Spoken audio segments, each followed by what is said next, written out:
आज WSLS के लिए जो बोला था कल वीरेंद्र सर लाइव आए थे, इसके बाद में उन्होंने बोला था एक सरप्राइज रखेंगे। कल भी एक दो क्वेश्चन आया था शायद इसके बारे में कि अलार्म सिस्टम के ऊपर होनी चाहिए, तो उसके ऊपर ही हमने एक लिया है। दो तीन चीजें मैं क्लियर करना चाहूंगा। ये लिया हुआ है, ये ओनली हमने बेसिक नॉलेज ली है। इंस्टॉलेशन कैसे करना है, वायरिंग कैसे होनी है, वो टेक्निकल काम होता है, इलेक्ट्रिकल डिपार्टमेंट का काम है वो। अगर किसी को चाहिए थोड़ी बहुत जानकारी हम दे सकते हैं, नहीं तो वो फायरमैन लेवल काम नहीं है वायरिंग का। कितने रिजेक्टर लगने हैं एक लूप में, कितना क्या होना है, वो सब टेक्निकल काम रहते हैं। जो तुम्हारा इंस्टॉलर है या तुम्हारा जो सिस्टम डिजाइनर है वो डिसाइड करता है। जो तुम्हारा पैनल देता है, पैनल रिकमेंड करता है, वही बताता है कि कितने रिजेक्टर्स के ऊपर लगेंगे, कौन सा पैनल रिकमेंड किया जाएगा, वो सब अलग चीजें हैं। जो बेसिक IAS है हमारा 2189/2008, ये रीअफर्म किया गया 2018 के अंदर। तो इसके अंदर बेसिक बेसिक चीजें दी हुई हैं। स्पेसिंग दिया हुआ है, एरिया दिया हुआ, कहाँ कौन सा लगाना है, बेसिक चीजें दी हुई हैं। इसमें मैंने कुछ फिगर भी लिए हैं, फिगर तो मैंने अपनी बुक से लिए हैं। फिगर IAS के अंदर नहीं दी हुई पर्टिकुलर डिटेक्टर की, तो कैसे वर्किंग करता है, fire condition, non fire condition, वो मैंने दिखाने की इसमें कोशिश करी है। चलिए फिर आगे चलिए, अब चलते हैं।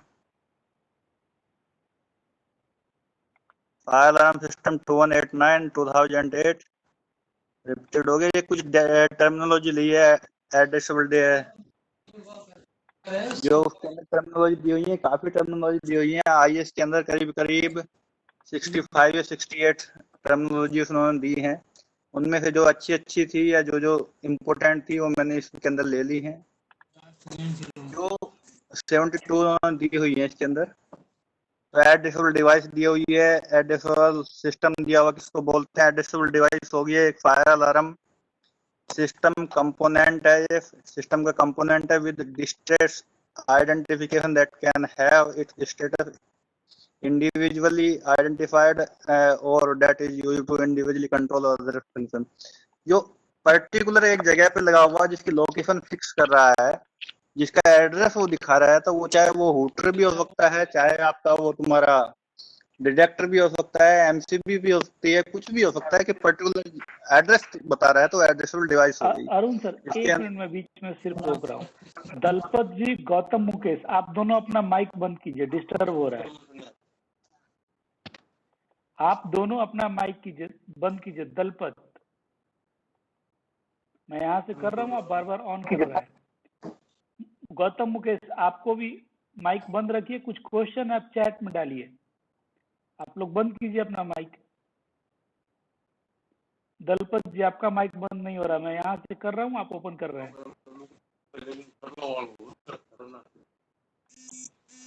नहीं तो मुझे यहाँ से निकालना पड़ेगा, मेरे पास और कोई ऑप्शन नहीं होता है।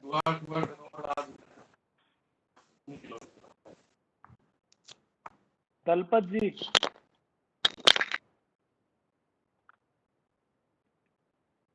ओके सर, शुरू करें। उनको मैंने निकाल दिया है। एड्रेसेबल सिस्टम हो गया,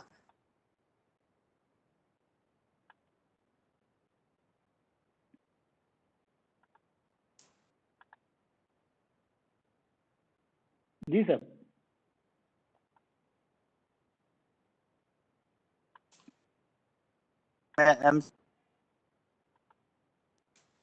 कंट्रोल एंड इंडिकेटिंग इक्विपमेंट्स। जो MCB डिटेक्टर या अदर कोई डिवाइसेस लगे हुए हैं उन पे डायरेक्ट आते हैं और उनको बताते हैं। एयर सैंपलिंग टाइप डिटेक्टर्स हो गए। ये एयर सैंपलिंग टाइप वफडा भी दिखाया था, उससे मिलता जुलता है।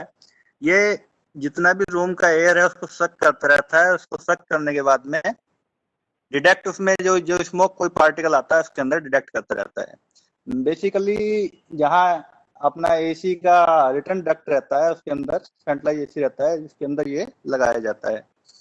मॉनिटरिंग करता है, इजी वे में मॉनिटरिंग कर लेता है, मतलब इसका रेस्पॉन्स टाइम बच्चा है नॉर्मल स्मोक डिटेक्टर से। ये आगे चलिए।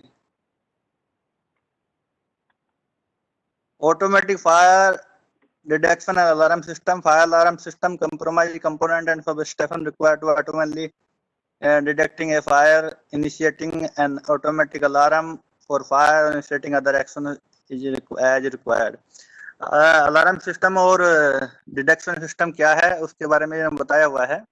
उसकी फुल डेफिनेशन दी है कि वो डिटेक्ट करेगा, अलार्म करेगा और उसके साथ में कुछ पर्सनल परपेंडिकुलर कुछ इनकी डिवाइसेस लगी रहती हैं। मान लिया लिफ्ट को बंद करना है, प्रेशर फैन को ऑन करना है, एग्जॉस्ट फैन को ऑन करना है, फ्रेश एयर फैन को ऑन करना है, किसी को अलार्म देना है, किसी के मोबाइल पे कॉल करना है, सारी चीजें इसके अंदर आती हैं।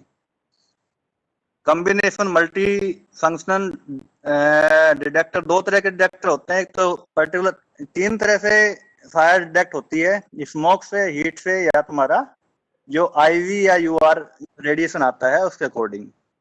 तो कंबाइंड डिटेक्टर के अंदर आप 1 से भी कर सकते हैं, 2 से भी कर सकते हैं, मतलब कंबाइंड 2 उसमें कम से कम रहने चाहिए, तो वो कंबाइंड करता है। चाहे हीट स्मोक हो जाए, चाहे आईआर स्मोक हो जाए, हीट हो जाए, या स्मोक के भी कई पार्ट होते हैं तो उनमें से कोई सा हो जाए। तो कंबाइंड 1 या 2 से ज्यादा होता है। Device that either respond to more than one of the fire phenomena or employ more than one operating principle or to sense one of these phenomena. Typically example are combination of heat detector with smoke detector or combination of rate operator and fixture. ये चाहे वो 2 heat वाले एक साथ mix हो जाए, मतलब 2 detector एक साथ, एक डिटेक्टर के अंदर 2 डिटेक्टर काम होता है, तो कंबाइंड में मल्टी फंक्शन डिटेक्टर में आता है।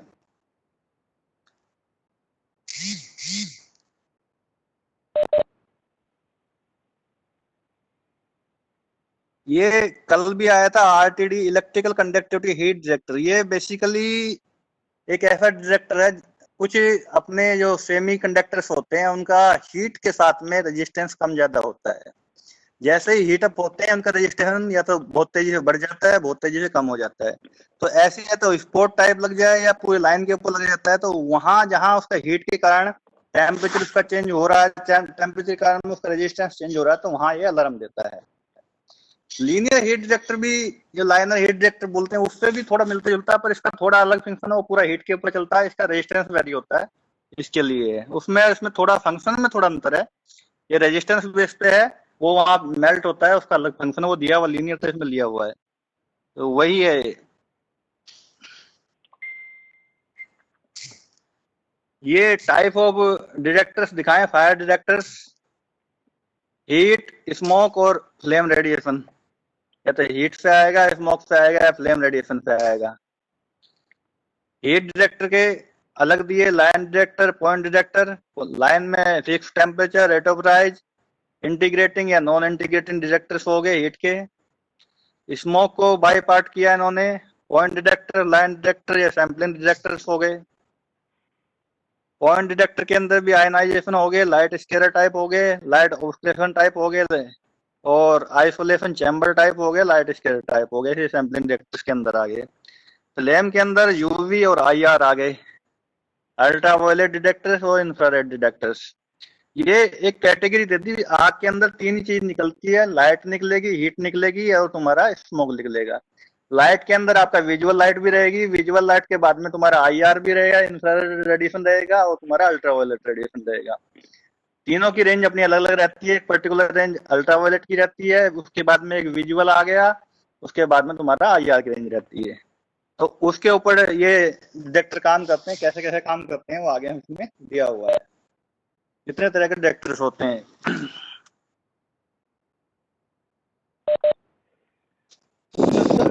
सब लोगों को आवाज आ रही है ना?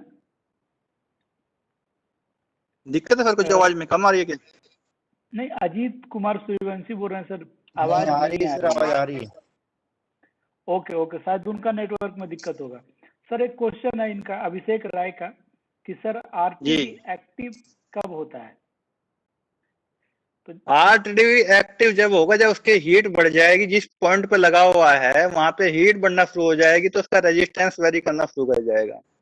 जैसे ही मान लीजिए कोई केबल है वो ओवर हीट होने लग गया, केबल है, केबल के ओवर हीट होने लग गया, तो वो उसका रेजिस्टेंस, ऊपर वाली जो उसकी इन्सुलेशन है उसका रेजिस्टेंस चेंज होना शुरू हो जाएगा।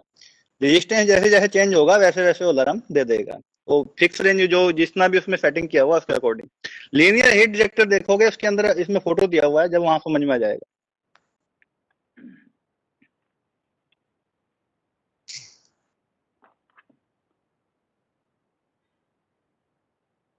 अब ये स्मोक डिटेक्टर्स के पार्ट चल रहे हैं। स्मोक डिटेक्टर में सबसे पहले आयनाइजेशन आता है। दो तरह के आते हैं स्मोक डिटेक्टर, एक आयनाइजेशन हो गया, एक फोटो इलेक्ट्रिक आ गया। तीसरा आता है IR, जो बीम डिटेक्टर होता है। तो दो मेन पॉइंट डिटेक्टर हो गए। बीम डिटेक्टर एक पर्टिकुलर एरिया को कवर करता है, मतलब वो तो सिनेमा हॉल हुए या बड़ा गैलरी हुआ, बड़ा हॉल हुआ, यहाँ तुम्हारे ये नॉर्मल वाले डिटेक्टर काम नहीं करते हैं, या हाइट 10 मीटर से ऊपर जाती है, वहां पे बीम डिटेक्टर लगाया जाता है। आयनाइजेशन बेसिक प्रिंसिपल जो रेडियो एक्टिव एलिमेंट्स का होता है, आर्मेशियम 241 शायद इसके अंदर एक एलिमेंट लगा रहता है जो रेडियो एक्टिव मटेरियल है, वो अल्फा और बीटा और गामा रे छोड़ता रहता है। उसके अंदर दोनों साइड में कैथोड या एनोड जो लगे रहते हैं, वो पर्टिकुलर प्लस माइनस वाले को कैप्चर करते रहते हैं, उसके कारण उसमें इलेक्ट्रिसिटी का फ्लो होता रहता है। और इलेक्ट्रिसिटी फ्लो होने के कारण में अलार्म जनरेट नहीं होता, जैसे ही फ्लो कम हुआ वो अलार्म जनरेट कर देता है। Ionization smoke detector, the principle of using a small amount of radioactive material is ionize the air between two differentially charged electrodes to sense the presence of a smoke particle. A smoke particle entering the ionization volume decrease the conductance of the air by reducing ion mobility. This reduced conductor signal to proceed and used to convey an alarm indication. Alarm condition when it meets preset criteria. Sir आगे लीजिए, एक photo है इसके अंदर, वो आगे लीजिए।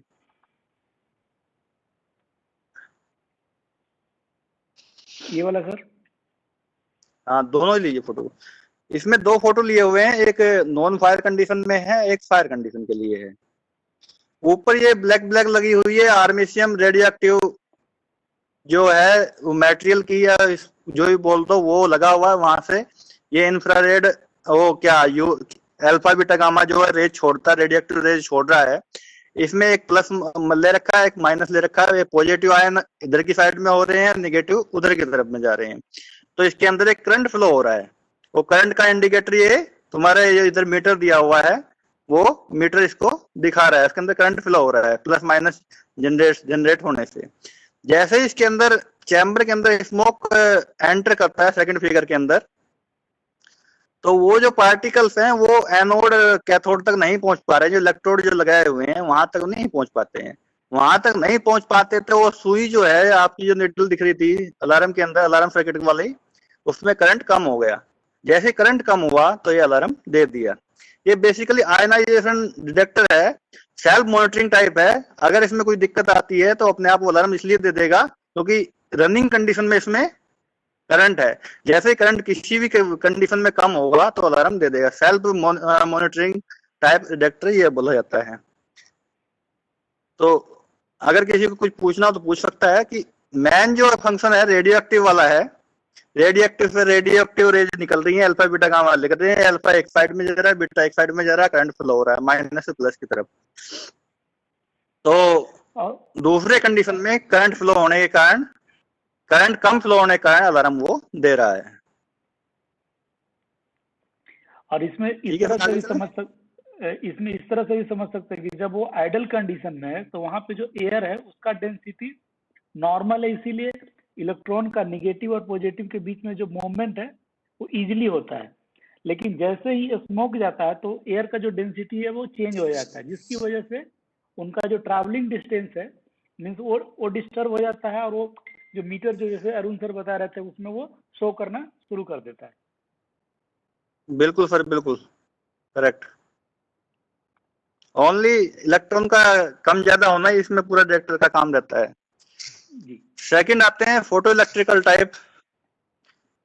ये तो तुम्हारा रेडियो एक्टिव मटेरियल के ऊपर डिपेंड था। ये फोटो इलेक्ट्रिकल जो है, फोटो इलेक्ट्रिकल एक सेल होती है, उसके ऊपर जैसे लाइट पड़ती है तो वो इलेक्ट्रॉन एमिट करती है, मतलब करंट उसके अंदर फ्लो होता है। दो तरह के फोटो इलेक्ट्रिकल आते हैं, light scattering type, light obscuring type. Obscuration smoke detection और लाइट तुम्हारा स्क्रेटिंग स्मोक डिटेक्शन।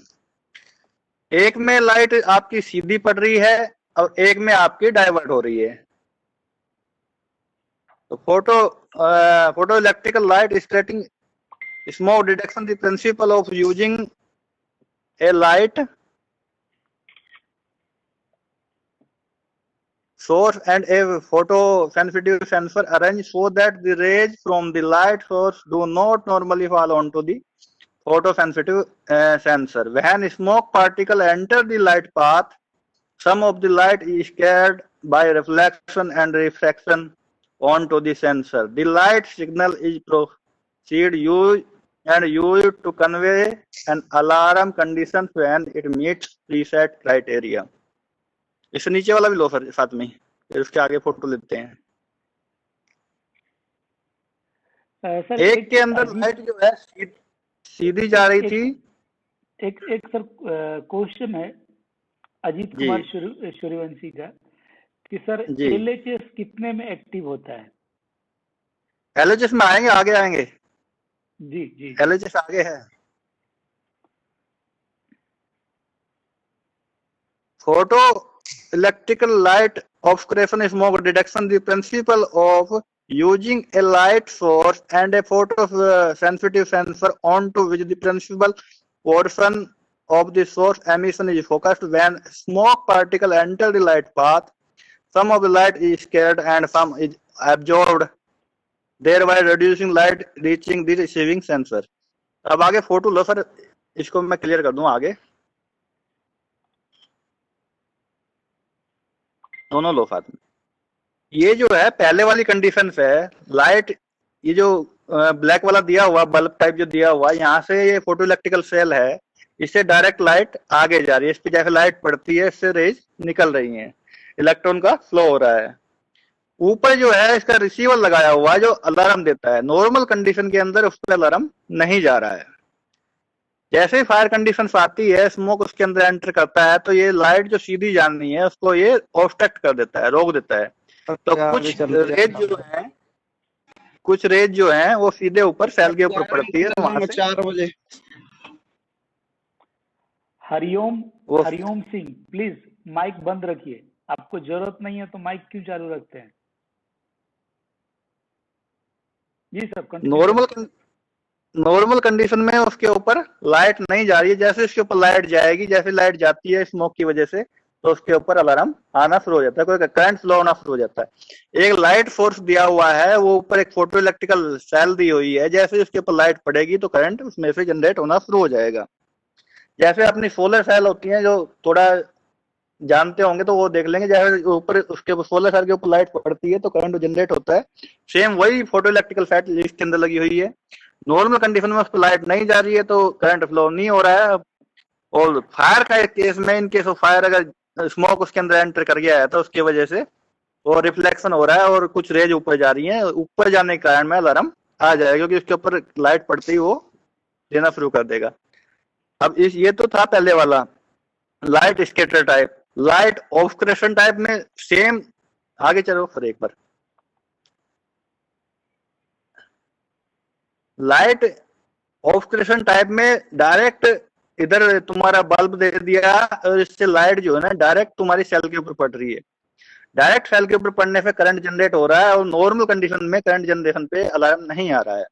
जैसे ही आग लगती है और स्मोक उसके अंदर एंटर करता है तो उसके अंदर जो रेज जाने वाली है कम हो जाती है, कम हो जाएंगी। अगर उसके ऊपर लाइट पड़ना कम हो जाएगा तो उसका करंट कम हो जाता है, करंट कम होने से अलार्म दे देता है।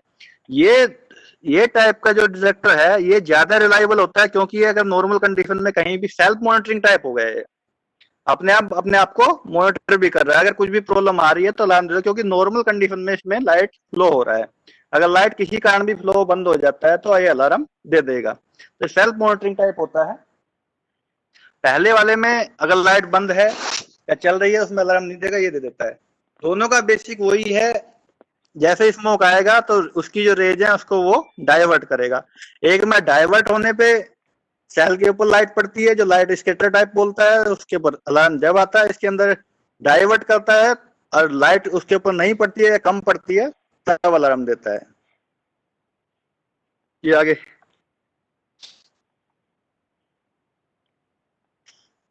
इसके बाद में आता है तुम्हारा स्मोक के बाद में फ्लेम डिटेक्टर। फ्लेम डिटेक्टर दो तरह जो फ्लेम आते हैं, इंफ्रारेड और UV ultraviolet. A radiant energy sensing fire detector that detects the radiant energy emitted by flame। radiant energy में तुम्हारा IR भी आएगा और UV जो इनको सेंस करने से अलार्म देता है वो फ्लेम डिटेक्टर कहलाता है।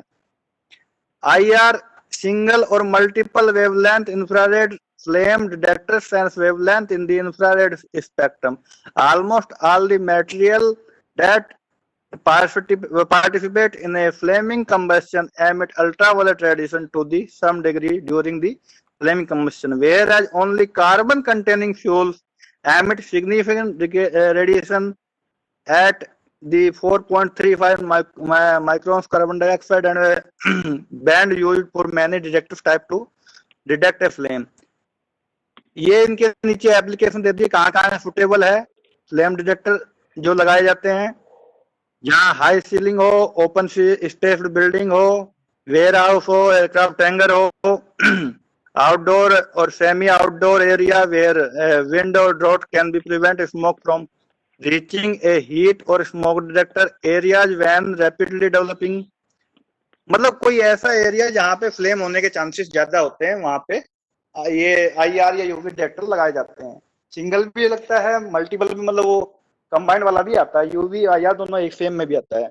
कुछ फायर होते हैं जिनमें यूवी ज्यादा निकलता है, कुछ में IR ज्यादा निकलता है। वो उनकी अपनी लिमिटेशंस है, कहाँ पे कौन सा यूज करना है वो बाद में आता है। डिटेक्ट करते हैं, एक IR रेडिएशन को डिटेक्ट करता है, एक यूवी रेडिएशन को डिटेक्ट करता है। कहाँ नहीं लगाने हैं या कहाँ इनकी सेंसिटिविटी कम हो जाती है वो नीचे दिया हुआ है। डायरेक्ट सनलाइट हो, लाइटिंग का खतरा हो, एक्सरे रेज हो, गामा रेज हो, ये सारी कॉस्मिक रेज हो, तो वहां इनका थोड़ा इफेक्ट कम हो जाता है। मतलब ये दूसरी भी आ जाती हैं। नेक्स्ट लीजिए फिर। ये जो दिया है ये IR का दिया हुआ है। IR है एक लेंस दिया है, फिल्टर दिया है, जो उससे निकलने के बाद में एक फोटो इलेक्ट्रिकल सेल दी है। वो पहले वाली फोटो इलेक्ट्रिकल सेल जो है वो लाइट के ऊपर डिपेंड करती है, IR रेडिएशन को डिटेक्ट कर रही है। जैसे ही इसमें IR रेडिएशन के ऊपर तुम्हारा IR रेडिएशन सेल के ऊपर पड़ता है तो उससे एम्पलीफायर फिल्टर लगाया हुआ है। उसके बाद में इंटीग्रेटेड टाइमर देने के बाद में ये अलार्म सेंटर को दे दिया है, अलार्म चला गया। ये बेसिकली जैसे ही कहीं से IR रेडिएशन उसको दिखाई देगा तुरंत ये एक्टिवेट हो जाएगा, अलार्म को तुरंत चला जाएगा।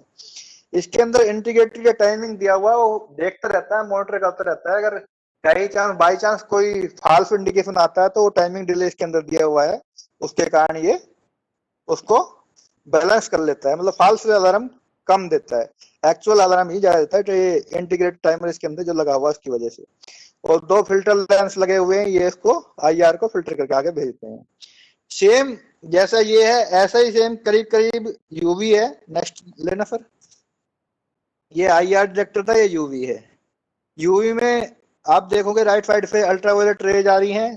उसके अंदर एक oil field gas filled tube लगाई हुई है जिसके अंदर ये इलेक्ट्रोड लगाए हुए हैं। जैसे ही उसके ऊपर ये करंट हटता है तो एम्पलीफायर के थ्रू ये डिटेक्टर सर्किट है और उससे अलार्म दे देता है। मैन जो जैसे ही आता है तो ये जो ट्यूब लगाई हुई है, ये एनोड कैथोड लगाए हुए हैं वो उसके अंदर ये एक्टिवेट कर देते हैं एनोड और कैथोड को। यहाँ से करंट जनरेट होता है यूवी डिटेक्टर होने के, यूवी रेज होने से। ये भी फोटो इलेक्ट्रिकल सेल ही जो इसके अंदर लगाई हुई है। तो ये तुम्हारा यूवी डिटेक्टर का डायग्राम है। यूवी डिटेक्टर इसके बाद में आते हैं तुम्हारे हीट डिटेक्टर। स्मोक हो गए, फ्लेम हो गए, इसके बाद में आते हैं ये आपके हीट डिटेक्टर। हीट डिटेक्टर दो तरह के होते हैं तुम्हारे, फिक्स टेम्परेचर और सेकंड आता है rate of rise. Fix temperature एक पर्टिकुलर टेम्परेचर को फिक्स कर दिया उसने, वो उसका एलिमेंट के टेम्परेचर उतना पहुंच जाएगा तो अलार्म दे देगा। रेट ऑफ राइज में थोड़ा अंतर होता है कि उसकी कंडीशन होती है अगर 1 मिनट के अंदर 10 से 15 डिग्री टेम्परेचर बढ़ता है एनवायरमेंट का, या वो एलिमेंट का, जो सा भी एलिमेंट उसमें लगे हुए हैं, तो अलार्म देता है। नॉर्मल कंडीशन में अगर 10 से कम टेम्परेचर बढ़ रहा है तो तब वो अलार्म नहीं देता है। तो अलार्म अरुण कम सर, करने के लिए रेट ऑफ का अरुण यूज किया सर जाता है। एक मिनट रुक जाइए सर, किन्हीं का माइक चालू जी है, जिनकी का माइक चालू है प्लीज अपना माइक बंद रखें, नहीं तो मैं सबको म्यूट कर दूंगा एक बार, और जिनका माइक चालू हुआ अननेसेसरली उनको यहाँ से निकाल दूंगा। दलपत,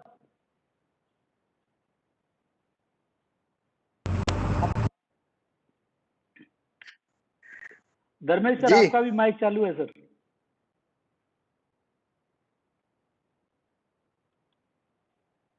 मैं 1 मिनट के लिए सबको म्यूट कर रहा हूँ sir.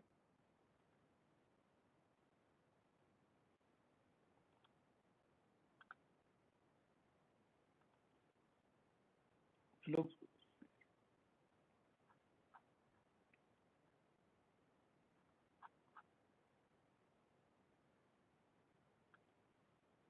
Ji Arun sir.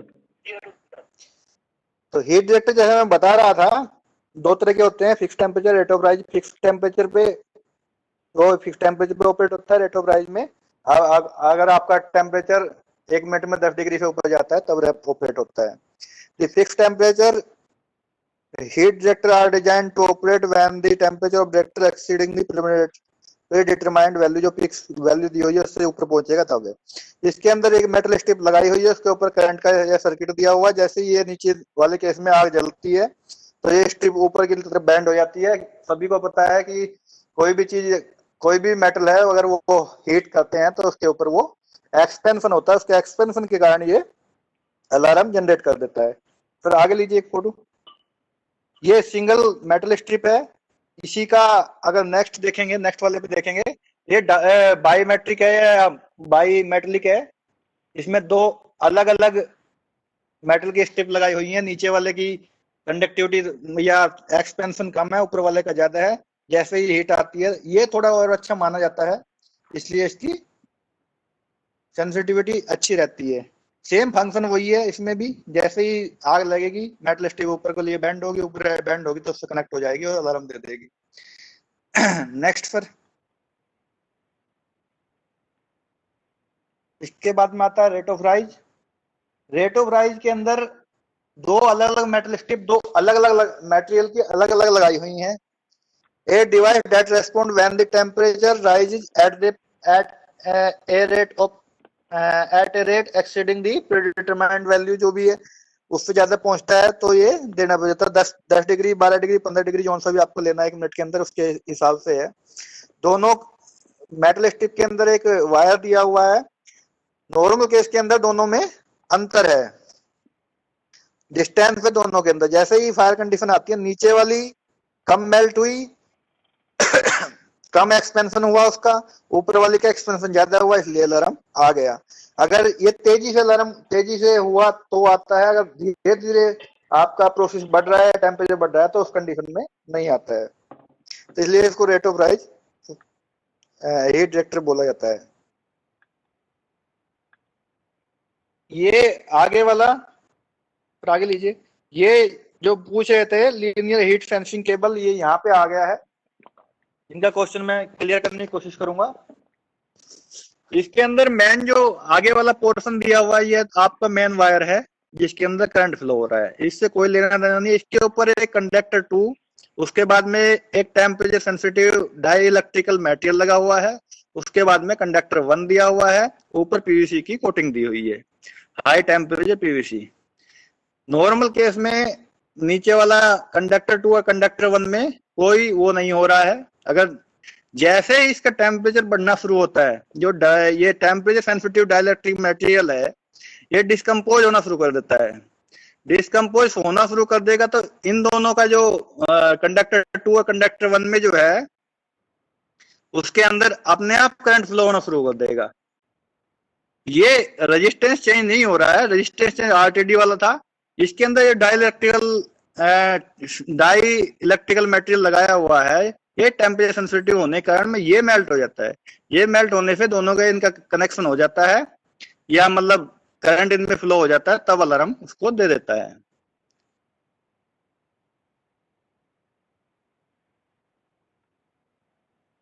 Linear heat sensing cable can be broadly divided into two categories, digital or analog, depending upon the transceivable by which the sensing cable registered a change in temperature।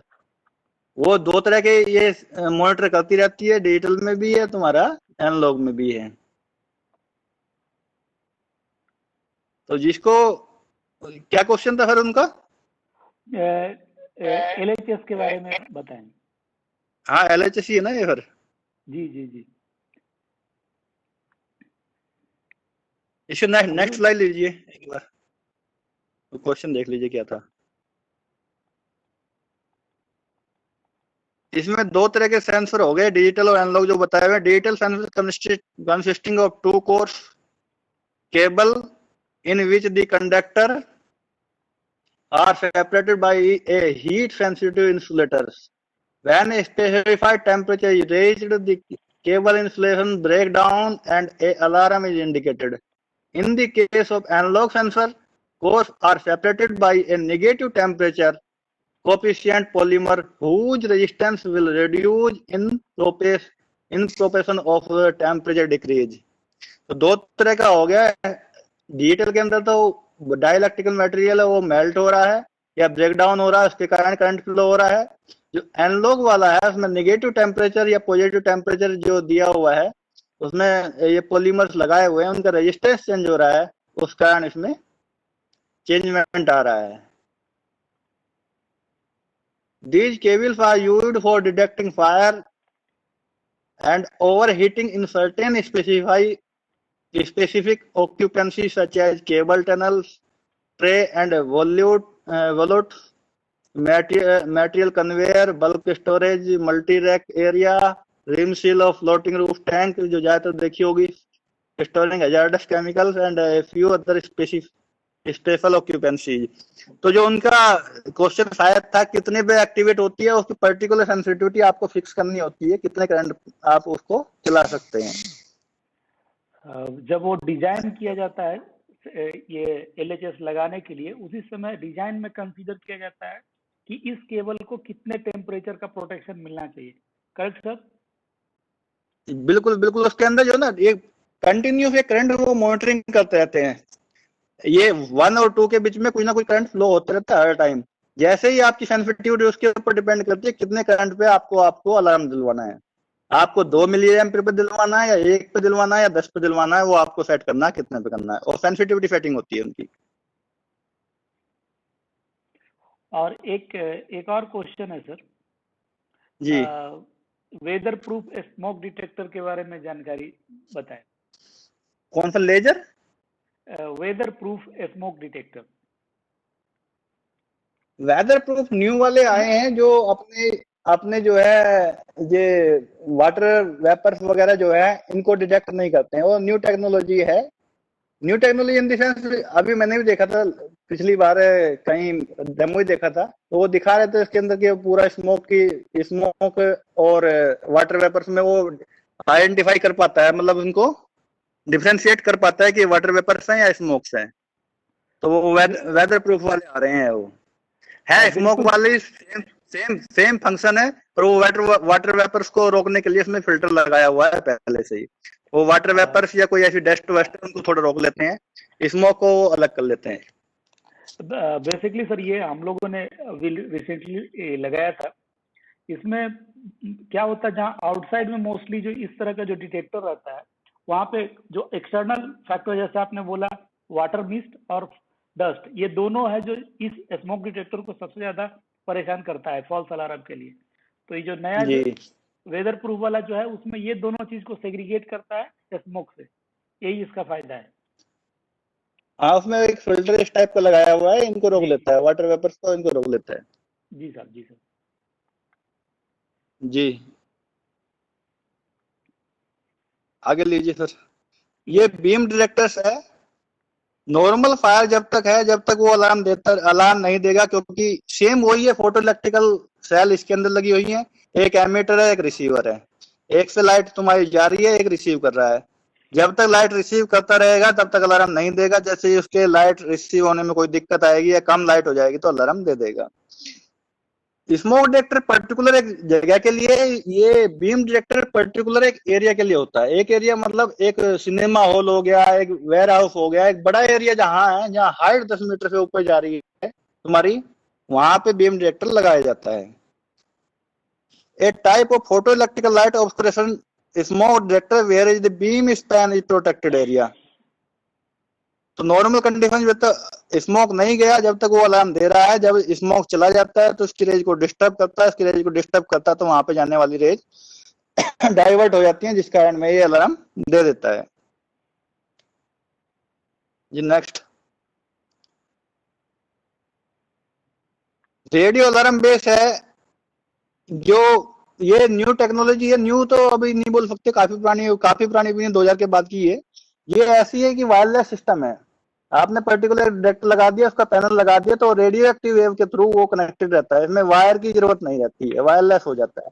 कोई heritage buildings है या कोई ऐसी चीज है जहां आप ज्यादा तोड़फोड़ नहीं कर सकते, वहां पे ये यूज किया जाता है। A system in which signal are transmitted from a radio alarm transmitter located at protected premises through a radio channel two or more radio alarm repeater stations receiver, and that is initiating by radio alarm supervising stations receiver। मतलब man panel भी है, repeater panel, दोनों को ये alarm दे देता है। इसके लिए वायरिंग वगैरह की जरूरत नहीं होती है। रेडियो एक्टिव वेव वहां से ये जनरेट करता है, दूसरे वाला उसको ले लेता है। चाहे वॉकी टॉकी हमारे काम करते हैं या और दूसरे जो हमारे ऐसे फंक्शन है वो काम करते हैं, उस टाइप से ये काम करता है।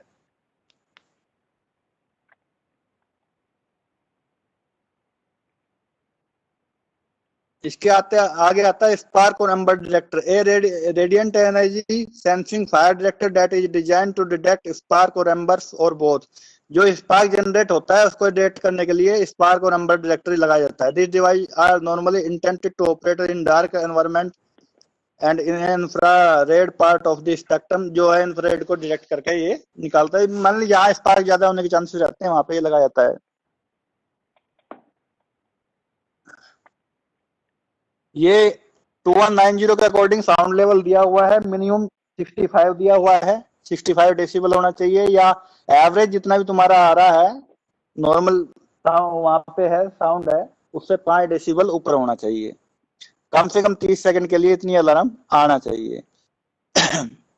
जहां आदमी सो रहा हो, मतलब जहां स्लीपिंग एकोमोडेशन भी दिया हुआ हो और वहां प्रोटेक्ट करना है, तो वहां मिनिमम 75 दिया हुआ है। और सराउंडिंग एरिया के ऊपर डिपेंड करता है वहां कितना नॉइस लेवल है, उसके 5 डिग्री ऊपर लगाना होता है। मैक्सिमम 120 डीबी होता है, उससे डेसिबल से ज्यादा नहीं होना चाहिए, उससे ऊपर हियरिंग इफेक्ट करता है। बेसिकली जो डिजाइन किया जाता है वो पर्टिकुलर एरिया में कितना साउंड लेवल जा रहा है उससे 5 डेसिबल ऊपर डिजाइन किया जाता है। कम से कम आप 10 भी कर सकते हैं। मिनिमम इनको दे दिया है 65 नॉर्मल एरिया में जहां वर्किंग एरिया है, और 75 जहां स्लीपिंग अकोमोडेशन वगैरह दिया हुआ है, गेट वेट लगे होते हैं, तो वहां पे 75 होना चाहिए। जी, ये 2189 के थ्रू है, 2008 के अकॉर्डिंग।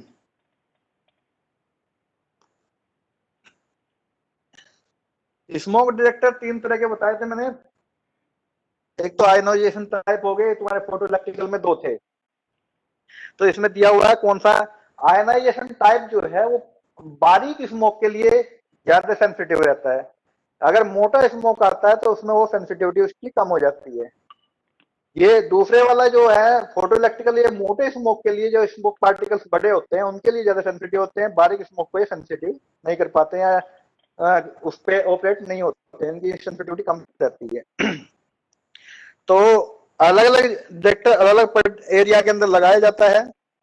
तो उसका यहाँ दिया ionisation smoke detector respond quickly. सबसे अच्छा रेस्पॉन्स अगर देखा जाए नॉर्मल फायर का, तो आयनाइजेशन डिटेक्टर का रहता है। स्मोक इसे लाइट स्केटर टाइप से या फोटो इलेक्ट्रिकल से पहले देता alarm.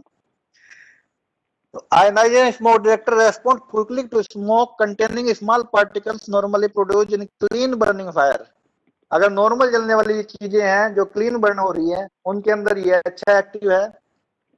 But may respond slowly to optical dense smoke which may be produce by smouldering material, जो स्मोल्डरिंग मटेरियल्स रहते हैं जो सुलगने वाले हैं इसके अंदर जो वो निकलते हैं, धुआं निकलता है, उनके लिए ये ज्यादा रेस्पॉन्ड नहीं कर पाता, उसके लिए स्लोली हो जाता है इसका रेस्पॉन्स जो है।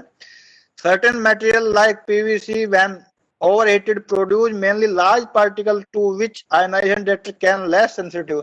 पीवीसी वगैरह या कुछ ऐसा है ओवरहीट होते हैं तो वहां पे ये लेस सेंसिटिविटी है। Optical smoke detector respond quickly to smoke that is optical dense.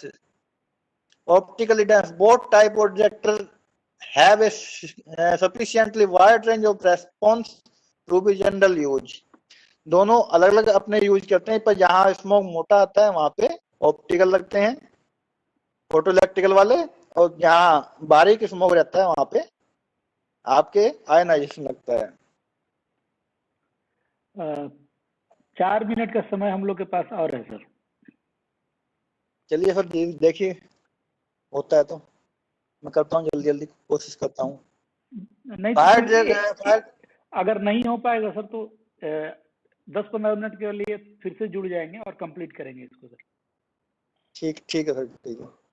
Fire detectors are design to detect one or more of 3 detectors in the fire, smoke, heat, radiation. तीनों में से कोई ना कोई चीज को, एक को या ज्यादा को डिटेक्ट करने पे कोई भी डिटेक्टर ऐसा नहीं है या सुटेबल नहीं है कि सभी एप्लीकेशन के लिए, सभी लोकेशन के लिए वो सुटेबल हो जाए।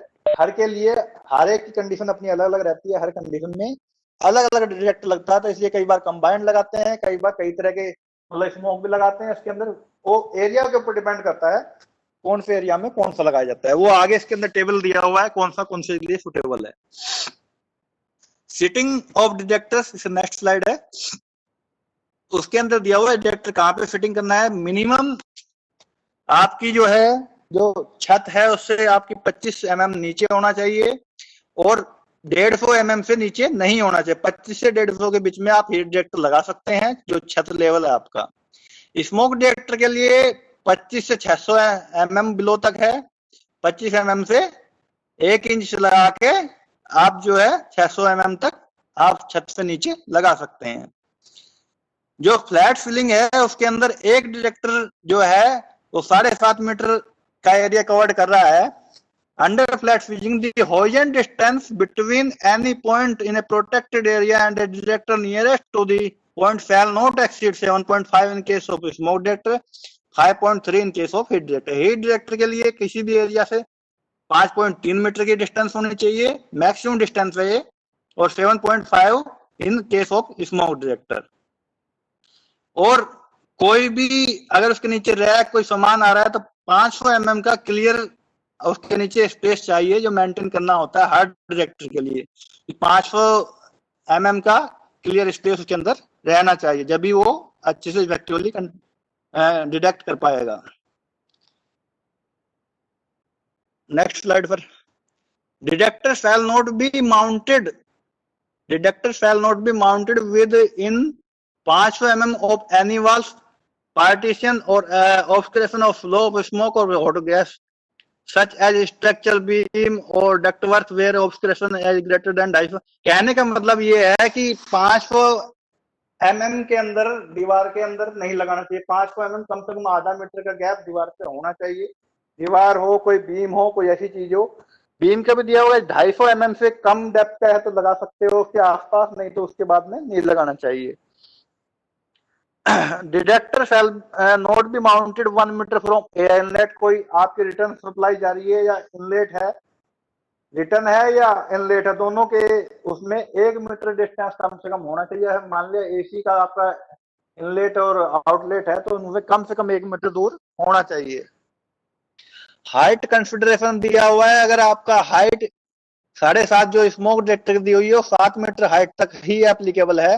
अगर इससे ऊपर हाइट बढ़ती है 10 मीटर तक जाती है तो स्पेसिंग 5 मीटर हो जाता है स्मोक डिटेक्टर का। स्मोक डिटेक्टर का जो हाइट आपने अभी दिया हुआ था 7.5, वो ओनली 7 मीटर हाइट तक है। अगर 7 से 10 मीटर हाइट तक जाती है तो 7.5 से घट के 5 मीटर स्पेस हो जाएगा, और 10 से ऊपर जाएगी तो स्मोक डिटेक्टर नहीं रहेगा, ओनली बीम डिटेक्टर या स्ट्रेशन टाइप डिटेक्टर लगेगा। हीट डिटेक्टर केस में 7 मीटर तक हीट रिएक्टर केस में 5.3 metre, heat reactor valid only up to height 5 metre, 5 metre की हाइट है तो हीट रिएक्टर का गैप रहेगा 5.3।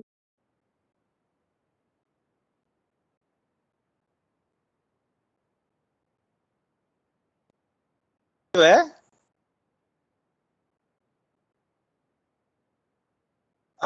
3.5 हो जाएगा, 5 से अगर 7 मीटर जा रही है तो 3.5 हो जाएगा। 7 मीटर के ऊपर अगर हीट रिएक्टर हाइट जा रही है तो हीट रिएक्टर नहीं लगाना है। ये हो गए हैं यहां तक।